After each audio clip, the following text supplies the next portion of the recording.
The statute that I'm charged under and the sentence that I have is exactly the same as that of El Chapo Guzman, the head of the Sinaloa cartel.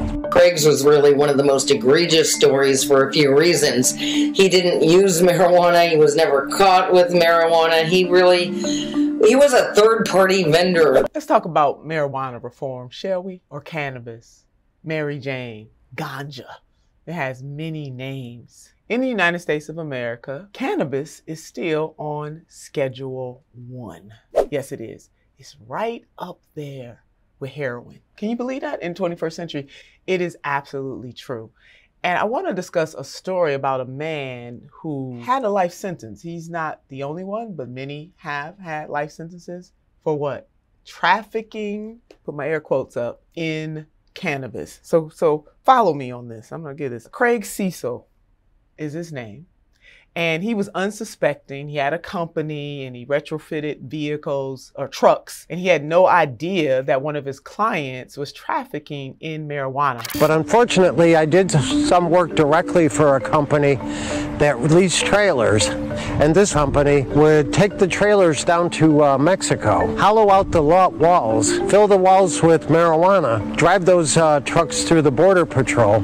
I didn't know what they were doing. They drove the trucks all the way up here 1,000 or so miles away for me to rebuild them back to their original shape. They saw my participation in their offense by rebuilding the trailers when they were done with them. They saw that as me agreeing to their trafficking of marijuana. He had the stiffest charges put against him and given a life sentence for marijuana, possession, trafficking mainly, even though he didn't know that that was going on.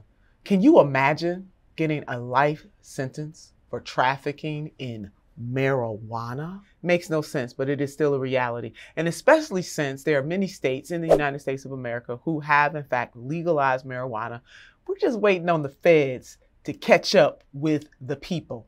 There are even more states that allow medical marijuana, and there are states that allow both medical and recreational use marijuana. We need to take marijuana off of Schedule 1, decriminalize it, and also, while we're at it, go ahead and set some captives free. Right now, there's 17,400 petitions sitting at the Office of Pardon Attorney filed by there's about 130,000 federal prisoners right now. All those petitions are sitting there, and I think it's a safe bet that way less than 1% of them will ever be granted. Federal government, i.e. the President of the United States of America, should go ahead and do that, thereby liberating people and giving them the opportunity to get their lives back. But I want to talk to you about what some of the American people have to say. 68% of Americans support making cannabis use legal. Just across the board, recreational, puff, puff, pass, have a gummy every now and then. How about a chocolate bar?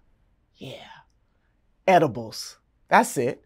And around 90% support allowing medical marijuana. So obviously for sensibilities, when people know that someone may be using a little cannabis, a little ganja to alleviate pain, we're with it, right? 90%. And then some are a little skittish about recreational use, so the number goes to 68%. But what is the moral of the story? Is that the overwhelming majority of the American people believe that marijuana, cannabis, Mary Jane, ganja, the puff puff pass should be legal one way or another. It is criminal, and I use that word deliberately, that anybody would be in prison for the use of cannabis or trafficking in cannabis, and especially for a life sentence.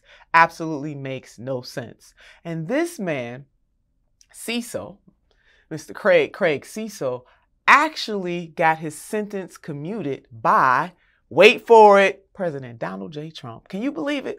I was released from prison on January 20th, 2021. President Trump's last half day in office. And it was to the last minute. I mean, Craig had already gone to bed. He didn't think it was going to happen. At 5 minutes after midnight, I talked on the phone with Ivanka Trump, and she told me that her father had commuted my sentence to time served. Now, my grandmother used to say even a broke clock is right twice a day.